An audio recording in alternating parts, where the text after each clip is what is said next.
Sebelum saya menyampaikan firman untuk saudara-saudara sekalian, saya ingin menyanyikan sebuah pujian untuk memberkati saudara sekalian, untuk kemuliaan bagi nama Tuhan.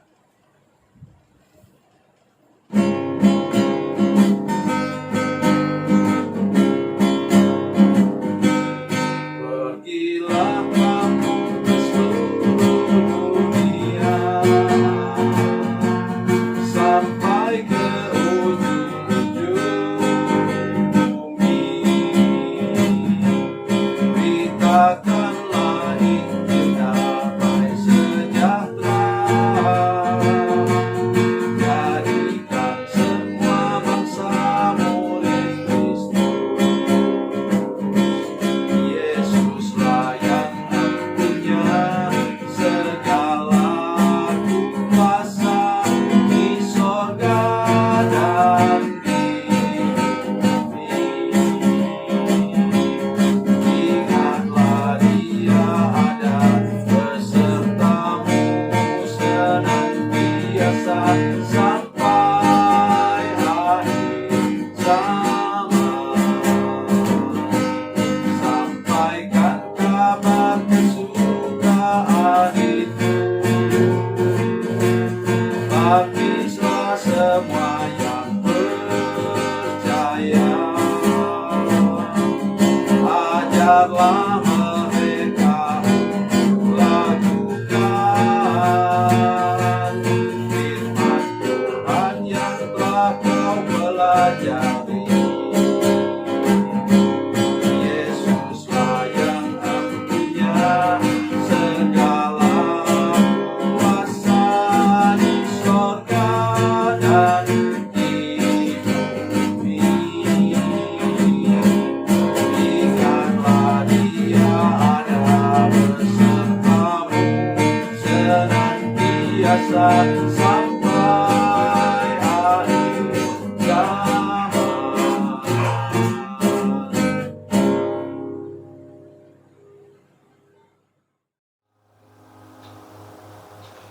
Salam saudara pemirsa, selamat berjumpa kembali dengan kami dalam program Berita Pengharapan. Saudara pemirsa, saya ingin menyampaikan sesuatu yang merupakan pondasi landasan hidup kita sebagai orang percaya, yaitu kasih karunia atau anugerah Tuhan. Kita percaya karena anugerah Tuhan, kita hidup sehari-hari karena anugerah Tuhan. Bila kita sampai ke sana, hidup kita akan aman sepanjang umur hidup kita. Mari kita berdoa sebelumnya. Bapa, dalam nama Yesus, terima kasih banyak untuk firman Tuhan yang sebentar kami dengar. Kami berdoa supaya semua pemirsa menyadari benar hidup kami ini adalah karena kasih karunia Tuhan, karena anugerah Tuhan. Berkati kami dengan firman-Mu hari ini. Dalam nama Yesus kami berdoa. Haleluya. Amin. Saudara pemirsa, mari kita membaca firman Tuhan hari ini dari Perjanjian Baru. Perjanjian Baru, Injil Yohanes pasalnya yang pertama, Injil Yohanes 1 ayat 16. Injil Yohanes 1 ayat 16. Demikian bunyi firman Tuhan. Karena dari kepenuhannya kita semua telah menerima kasih karunia demi kasih karunia. Amin. Saudara pemirsa, ayat ini dimulai dari mana? Dari ayat 12. Apa itu kata firman Tuhan? Siapa yang menerimanya, menerima Yesus, diberinya kuasa untuk menjadi anak-anak Allah. Kuasa di sini bahasa Yunaninya adalah itu exousia. Diberinya wibawa menjadi anak-anak Allah. Wibawa sebagai seorang pangeran, seorang putri dari kerajaan Allah. Luar biasa. Dari sanalah jalan masuk kita. Ketika kita terima Yesus, buka hati terima Yesus dalam hati kita, maka kita kemudian mulai mempunyai pondasi kasih karunia Allah. Sesudah itu kata ayat firman Tuhan tadi dalam bahasa asli Alkitab mengatakan bahwa karis anti karis. Artinya apa? Kita menerima kasih karunia Tuhan anugerah Tuhan yang bertumpuk-tumpuk. Kok bisa bertumpuk-tumpuk? Iya.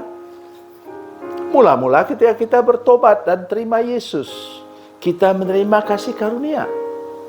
Coba tanya kepada orang-orang yang baru bertobat. Heran. Kok tiba-tiba saya tidak selera lagi minum minuman keras? Saya tidak selera lagi merokok. Saya tidak selera lagi hidup suka-suka di dunia malam. Semuanya karena kasih karunia Tuhan. Nah, sekarang saya mengajak kita melihat sebentar ya dari Efesus pasal 2 ayat 8 supaya kita mengerti ya. Efesus pasal 2 ayat 8 dan 9. Ya, ayat ini saya tidak bisa lupa karena melalui ayat ini saya bertobat. Firman Tuhan katakan apa? Efesus 2 ayat 8 dan 9. Sebab karena kasih karunia kamu diselamatkan oleh iman. Itu bukan hasil usahamu tapi pemberian Allah. Dan itu bukan hasil pekerjaanmu, jangan ada orang yang memegahkan diri. Ini ayat yang begitu lengkap mengatakan tentang apa? Kita menyambut kasih karunia Tuhan dengan iman. Jadi Allah mengulurkan tangannya kepada kita di dalam Yesus Kristus dan kita menyambutnya. Maka terjadilah keselamatan dalam hidup kita. Oleh karena itu saudara-saudara sekalian, sama dengan itu dalam banyak hal dalam hidup kita saudara sekalian. Misalnya kesembuhan dari sakit. Ya. Saya pernah melihat orang yang masih sehat dan kuat. Masih main tenis pagi harinya. Tetapi sesudah dia mendengar vonis dokter, dia mengalami kanker, kelenjar getah bening, dia kemudian keluar dari rumah sakit, dibawa dengan kursi roda. Tadi masih jalan tegap menuju ke ruangan dokter spesialis itu. Karena dia mendengar katanya, dokter katakan bahwa umurnya tinggal 3 bulan lagi. Yang dia paling pedih hatinya, saya kenal betul dengan keluarga ini.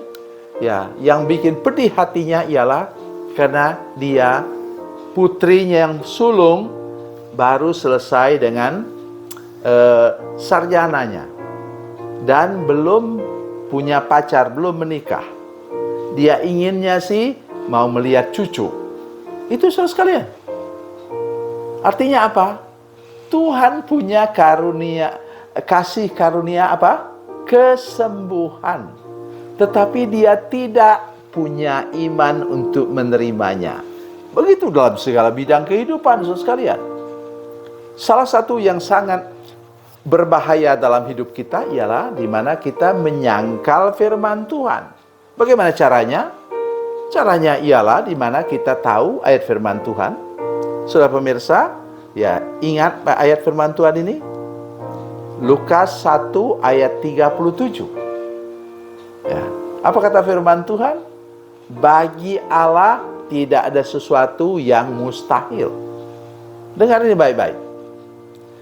Tetapi ketika kita mendengar khotbah pendeta tentang Markus pasal 4 ayat 8, katakan hasil dari tanaman itu 30 kali lipat. Dengar pemirsa, bukan 30% loh. 30 kali lipat, 60 kali lipat, dan 100 kali lipat. Saudara pemirsa, apa yang dikatakan firman Tuhan? Iya dan amin kan? Jawab saja, amin. Ya. Tetapi masalahnya saudara sekalian, kita ketika mendengar firman Tuhan itu, kita katakan mustahil. Kenapa? Kalau gajimu sekarang, gaji pemirsa sekarang 1 juta, maka kemudian kalau 30 kali lipat itu minimal menjadi 30 juta. Langsung otak kita bilang mustahil. Maka kita menyangkal firman Tuhan. Itu artinya apa? Ketika kasih karunia Tuhan mau memberkati kita, kita tutup tangan begini. Ingat baik-baik, jangan lupa seumur hidup. Aminkan saja. Bagaimana caranya? Tuhan yang tahu caranya memberkati kita. Mari kita percaya hari ini bahwa kita akan menerima kasih karunia demi kasih karunia. Kasih karunia anugerah Tuhan yang bertumpuk-tumpuk sepanjang umur hidup kita. Tuhan Yesus memberkati, Tuhan Yesus baik. Mari kita berdoa. Bapa, dalam nama Yesus, terima kasih banyak untuk anugerah Tuhan bagi kami. Kami berdoa supaya Tuhan menolong semua pemirsa, sehingga setiap orang percaya sungguh-sungguh sesudah menerima Yesus, kami kemudian diberi kasih karunia demi kasih karunia seumur hidup kami. Terima kasih Tuhan, dalam nama Yesus kami berdoa. Haleluya, amin.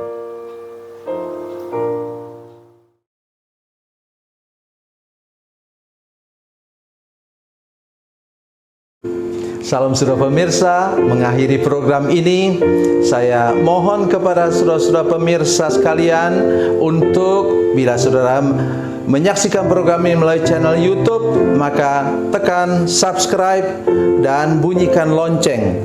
Dan bila saudara menyaksikan program ini melalui channel Facebook, tolong saudara-saudara sekalian tekan like dan juga komen. Dan demikian pula bila sudah menyaksikan program Makanan Bergizi hari ini yang tertulis, maka tekan yang sama juga, tekan like dan tekan komen. Dan tolong saudara-saudara sekalian untuk membagikan program ini, share program ini di channel saudara-saudara sekalian, supaya lebih banyak lagi orang diberkati melalui program ini. Tuhan Yesus memberkati, Tuhan Yesus baik.